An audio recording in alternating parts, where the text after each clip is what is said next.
Uh, let's get started.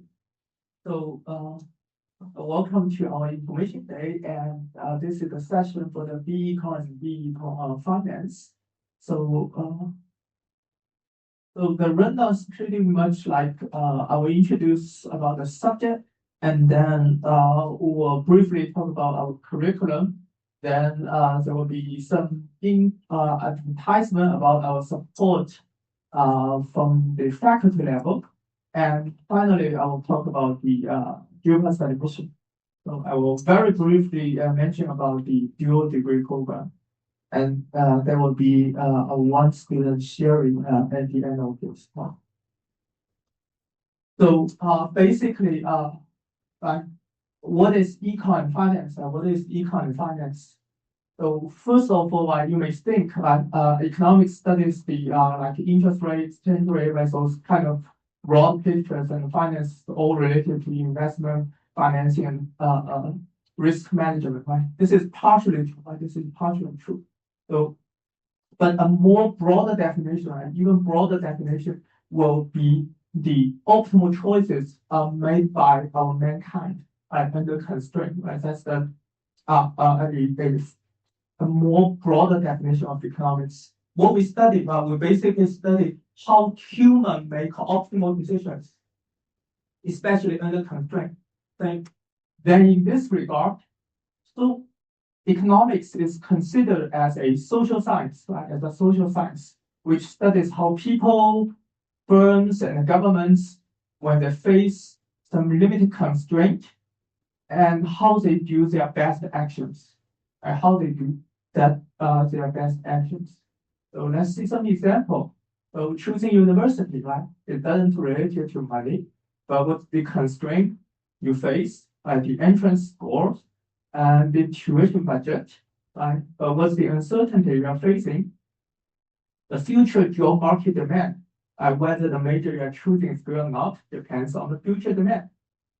And the salary path, or even your interest, right? You are interested in this subject at the moment, but when you get into the university, there will be some uncertainty. Second, marriage, right? Marriage. You want to be happy and you want to find a partner, but you have constraint. You have your biological constraint, or you will have some like partner availability, or even the household budget, like our society. You have this kind of concern. But what's the uncertainty you are facing? So basically, again, right, your relationship quality over time, right? When you get into marriage, you feel very happy about partner, but how about the future? And child rearing cost, and also the dual career coordination. So all these kinds of things, really the basic thing is you want to make your optimal choice, but there are inevitably some constraints there. So that's what we are going to do when studying economics. So what is finance? Finance is basically the economics of money, time, and risk. That's why we put economics and finance together in this discipline. So for economics, we are asking how we can optimally allocate the limited resources, while in finance, we restrict our attention to those financial resources. Example, right? When you invest, you are building your investment portfolio. So what's the constraint you are facing? Right? Your income, right? Your money that's going to be used to do investment, and also your risk tolerance, right? Your basically preference, how and then basically that determines whether you even start to make stock investment or bond investment. But what's the uncertainty? Of course, the future asset returns are uncertain. And what you cannot control or you cannot even predict is the macroeconomic conditions.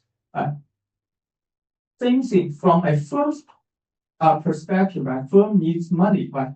Firm raise capital. So firm are making choices over the ways how they raise capital. They can raise via equity or the debt, depending on a lot of constraints. whether the firm is already have a lot of debt by existing leverage, or whether giving out more equity will like dilute the ownership of the founders, right? But there are also uncertainties, right? The cost of capital or even the market conditions or macroeconomic conditions. So basically, what I want to convince you is all these kind of things made by human are under the same like theme. You are optimizing something, but you face this constraint. That's what you're going to learn in this subject. And of course, like on the surface, we certainly going to offer you how to value assets like in a traditional ways. That is what we call stock valuation, and also you will learn the financial derivatives, like they are pretty traditional. But via the curriculum, we want to develop the student to think like an economist. This is an example. Like in economics, all we are talking about is equilibrium, like equilibrium. So what is the so-called equilibrium thinking? So from my mind, like equilibrium thinking is a decision is only optimal if everyone concerned with this decision fit into their best interest. So everyone feels they're doing the best thing. So for the real world outcome, well, we all frame it as a equilibrium. So my plan is optimal, and your plan is optimal, and that's an equilibrium. Example, back to our marriage example. Right, you think, right, I like the partner very much. I want to marry him, but the marriage only happens if your partner also think you are his or her best matching candidate. So the word is right. Of course, right, you want to do your best, but it depends on others' choices. A finance example is about stock trading. So when you are either buying the stock, right? So you are buyer and then you are very optimistic. But if this is a transaction, then there must be a seller. Then you need to think about why the seller wants to sell it to you at this price. And perhaps he or she may be pessimistic, or he or she will have some liquidity concern. Anyway, so just to highlight the point is, by studying this subject, not only we want you to learn the courses, the hard knowledge, but also along the learning, we want you to develop your own equilibrium thinking. So once again, we put economics and finance together because they share the same theme, and learning those knowledge will give you a way to look at how our world, how our society works from an economics point of view. Through that, I want you to develop your decision-making skills by making your optimal decisions. So doing economics and finance is just introduce you a way how economists are viewing this world. It's kind of limited. So we give the students, or our university offers the students the way to choose their second major. So you can have some double major chances.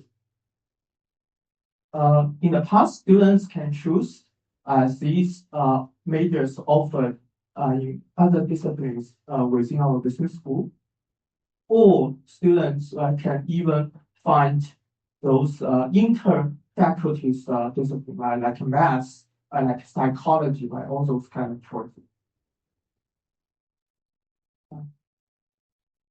Talking about curriculum, pretty standard. But those white things, like if you're doing BEcon finance, those white things are the faculty core. So for every business major, if you belong to our business school, no matter what major you are choosing, you have to learn all this. And then for our major core, you need to learn math. I will talk about why you need to learn it. And then some intro level of economics and some intermediate level. And you need to do a textbook, basically a mini thesis to graduate. And for finance course, what you will learn is, again, pretty standard investment and portfolio analysis and derivatives. And you have like 5 courses as your free elective. For the BEcon, because you might wonder what's the difference between BEcon and BEcon Finance. Basically, for the BEcon major, you don't have to learn those finance courses. All you need to learn is this green one and the electives for the econ. Basically, you don't have to learn this. So all these courses are spared to your free electives, so that students who would like to pursue the second major or even a minor degree can make use of their freed out electives. Yeah, and from our faculty level, to support the fast pace of the curriculum change, I would develop more than 90 electives. So some of them are pretty trendy, like textual analysis in and natural language processing in finance and fintech, basically to tell you how to use Python to do some like textual analysis of firms' annual report or even the earnings conference books. Anyway, so this is important, right? So in your middle school, if you have some exposure in economics, this is what you are learning, and you assume you are going to learn this in university courses, but this is partially true, especially in year 1. But after year 1, things will become this. So then, as an admission tutor, I need to give you some justification. The justification is basically to say that at the very beginning, we say economics is a social science. Basically, we're using a scientific approach to explain what's happening around us. So to have a clear contrast, I made a comparison between the economics approach and the physics approach. Basically, physicists they're trying to explain the complex reality, and so does economists. So when you are trying to understand how an object falls, there are basically a lot of things that could work, right? Gravity, air resistance, wind, right? Or even the object shape, right? Basically, it's very messy. Same thing for economists. When you make choices, there are a bunch of factors: price, income, taste, advertising, brand loyalties, all these kind of things. But you see, when you learn physics, you need to make some assumption. The assumption is made to simplify things, right? To simplify things. So for us, we also make some key assumptions, right? We also make some key assumptions. And these assumptions, once you make, you can basically translate a real-world phenomenon like physics to a math problem, by using model to describe how our world works, just like this physics approach. So when they use calculus and algebra, we use constraint optimization, basically multivariate calculus to do our work. And finally, so when they have a theory, you need to use the data to test the theory, right? But for physics, they can do a control experiment. But for us, we're using the real-world data, observed data on the prices, income, and purchases to do our job. Then, when seeing all this, you may ask yourself, does it? Oh, thank you. Oh, thanks. So basically, do you need to learn that hard? Right? Do you need to learn that hard? So so basically, so the answer or my answer is, when you do something harder, then pretty much this is something that worthwhile to learn. What is not easy is not worth pursuing. For instance, if you are looking at the way offered by the market tends to price higher for the skills that just reality of people who possess it. So the fewer the people possess something which is worthwhile, then that guy will make a huge money, like basically. So Benjamin Franklin says, okay, all investment in knowledge pays the best interest. So basically, final word. Thank you. Final word for advertising for the econ and finance major, and not necessarily our major, is it can empower you better or make more rational choices, better and more rational choices. So what you will get by doing economics as a major, you will have a disciplined or structural way of thinking about scarcity, risk, and trade-offs. You will learn some quantitative tools to test ideas against real-world data. And also, it gives you a toolkit for clear and evidence-based choices in your career, community, and even your life. So back to our school. So BEcon and BEcon Finance belongs to the business school. So you can share the support from our faculty. We offer a bunch of enrichment programs. You have exchange opportunities. Basically, you are a Hong Kong student, you are automatically eligible for the university-wide exchange programs. But as a business school student, you are entitled or you are privileged to share our own network of exchange. So they are exclusively for business school students.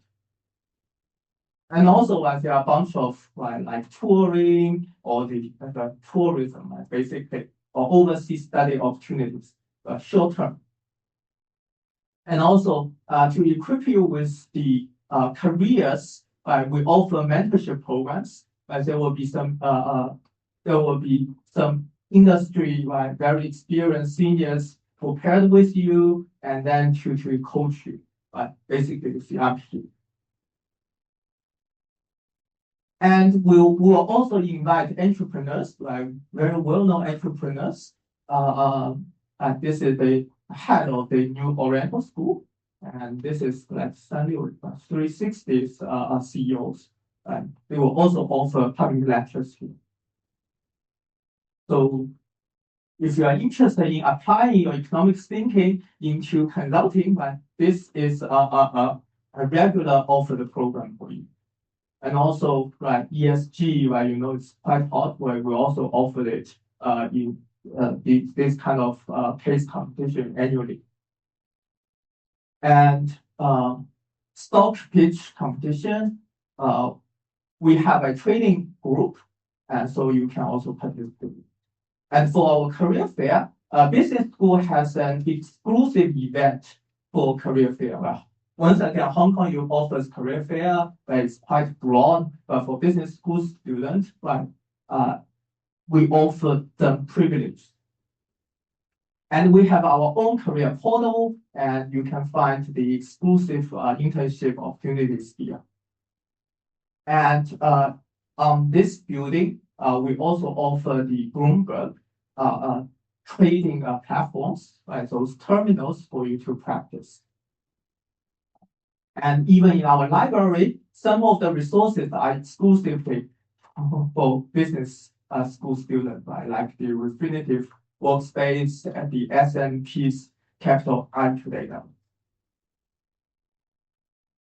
And if you want to do a further education, this is our placement. This is basically our placement. Pretty decent. Okay, so admission, JUPAS admission. So the admission quota for our business school is 426.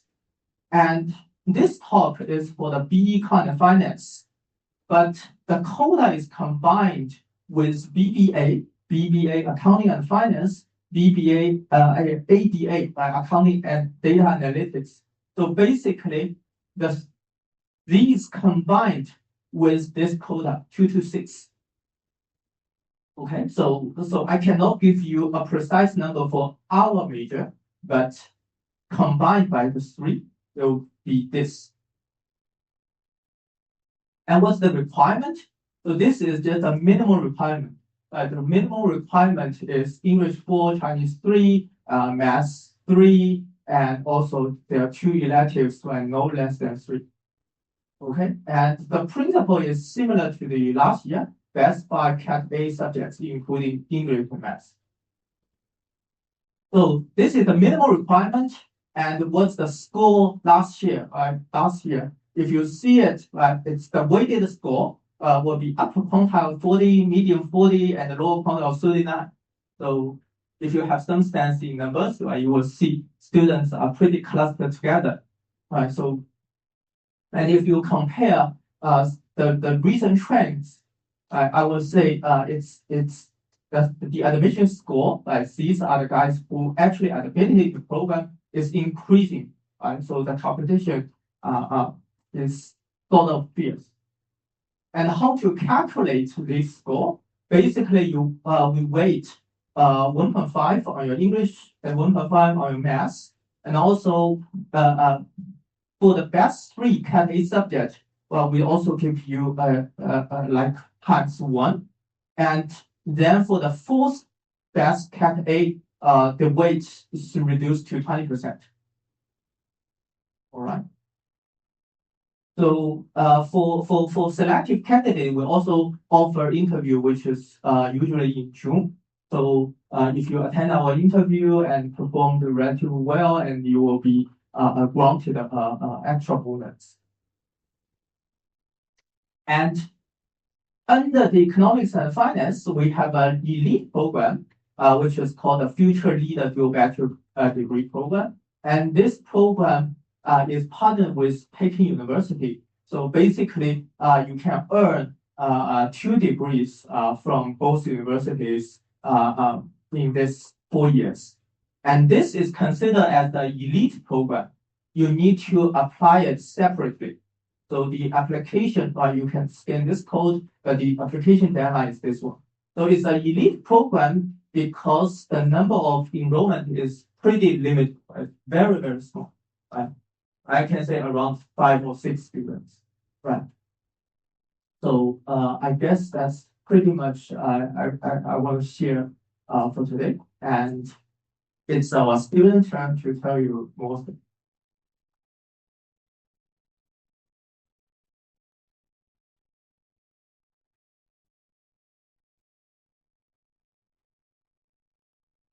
So hi everybody, welcome to HKU. I am Kelvin, and today I'll be the host for this student sharing section.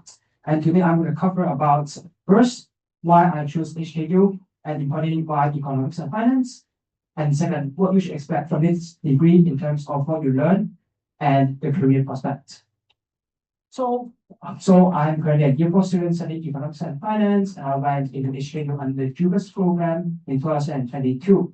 And my electives were chemistry, physics, economics, and mathematics extension part 1. And just a bit more about myself, I like going to different cities, going to different countries, I want to learn about their culture, learn about their country system, and how they interact with each other. And that's why I also have a hobby of like going to eat different, try different food in order to understand the cuisine's culture.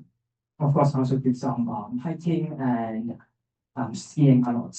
So basically, you can understand that I'm a person who's quite curious in understanding different culture, understanding different distance between how people interact in China, how people interact in Europe, and how people interact in USA. And like going to the main part, why did I choose HKU and why econ and finance? So when I got my DSC results, I was facing like a dilemma of whether I should go into study in UK or going to study in HKU. Basically, there's one point I was thinking about my hobbies. So I was thinking, I am a curious person. I go visit different countries, so I should be going to UK, is it? So why am I standing here now? Basically, it's because some deal breakers. When I think a bit further, I think whether my interest can be studied in my university, the flexibility of the course, which means, and my career prospects. So I was going to stay in the Greater China area to develop myself and develop in the Southeast Asia countries. So other than issues really high ranking, when we talk about economics and finance, it allows you to take up one major of the three minors. When comparing to the more fixated curriculum of UK University, it tends to be allowed more room to study what you want other than economics and finance. And for me, I study information system and analytics as my minor. And in terms of connections, what I was thinking like actually HKU provides me a platform to connect with people in Greater China and at the same time Southeast Asia countries. So these were my initial thoughts. And you might be wondering, does it actually follow my own hobby of like going visiting different cultures, visiting different countries?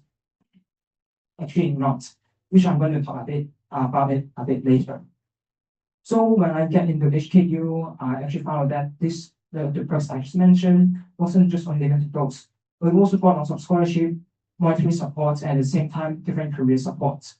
So when we only consider the scholarship offered by the business school, we can actually have 40 different scholarships and many prizes. And for me, I actually is a 1 year of appreciative scholarship program. And at the same time, this economics and finance is under the Chartered Financial Analyst Program, which is the CFA program, which the industry actually uses and look up to CFA holders. And for that, you also apply a scholarship of it, and then it gives you a discount when you do the studies. And in terms of the career support, so basically we got 3 levels. For the first level is entry level. When I first got the HKU, I have no idea of what is working, what workplace is. I joined the Venture in the Future career program that actually taught me how to communicate in our working environments and be able to write reports in corporate standards. And it also helped me that for my first internship. And then for the second one, the financial interview thing, is actually HKU Business School actually holds periodic training sessions in order to help us to get into different corporates. It will help us do financial modeling, how we should like face different financial interviews. Even we also have consulting interviews on how to crack different problems. And usually we hire the best industry leaders to host this kind of events. And of course, lastly, it's about the third tier, helping us get a placement or get an internship.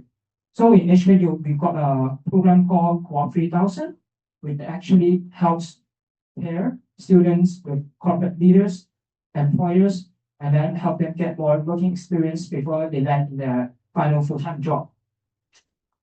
So other than this, like more monetary or more career-based benefits, we also got a ton of international students. So I'm just going to name a few countries. Sweden, France, Germany, Belgium, Spain. So why am I naming these countries? It's because I got friends from all of these countries. Why do I have friends from these countries? Because they come to HKU to do the exchange. And because for HKU, we got over 400 different exchange partners. When we go to the university to do exchange, they're going to come to HKU to do the exchange. So it actually fits my own hobbies at the same time. It's not only limited to Greater China and South Asia, but it's international connections. HKU is trying to help you foster international connections, not only in Asia area, but around the entire world. So of course, after talking about all of the perks of business school and all of the perks of HKU, so why did I choose econ and finance? What do we study in econ and finance? And as a year 4 student, I can quite responsibly tell you that economics and finance is more or less like finding mathematics, statistics, human behavior, and institution. We are going to link all of this and understand the decisions.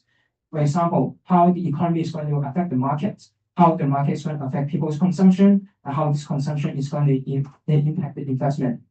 And at the same time, other than this, some qualitative understanding, you're going to do numbers, which is quantitative. we are doing different financial modeling in order to price assets, in order to price the companies.